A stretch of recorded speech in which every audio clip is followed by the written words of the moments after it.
सर्वप्रथम आपणास गुढीपाडव्याच्या खूप खूप शुभेच्छा। आज आपण घरच्या ताज्या चक्क्यापासून सोप्या पद्धतीने केशर पिस्ता श्रीखंड कसे करायचे ते पाहणार आहोत। रेसिपी नेहमीप्रमाणे खूप साधी आणि सोपी आहे। यामध्ये मी दुधापासून दही कसे लावायचे तेही सांगितलेले आहे। त्याच दह्यापासून चक्का कसा करायचा व त्या चक्क्यापासून श्रीखंड कसे करायचे ते सविस्तर सांगितलेले आहे।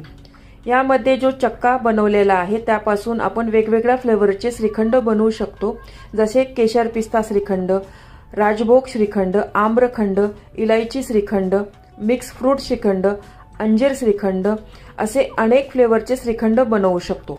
हे श्रीखंड चवीला खूप म्हणजे खूपच छान लागते आणि बाहेरच्या श्रीखंडापेक्षा स्वस्तही पडते।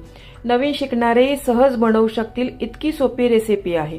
हे श्रीखंड तुम्ही सणासुदीला आपल्याकडे पाहुणे आल्यावर हे श्रीखंड आपण बनवू शकतो। चला तर वेळ न घालवता हे टेस्टी श्रीखंड कसे बनवायचे ते पाहूया। पूर्ण रेसिपी पाहण्यासाठी माझ्या फोटोच्या खालील त्रिकोणावर क्लिक करा, जेणेकरून तुम्ही त्या रेसिपीवर जाल।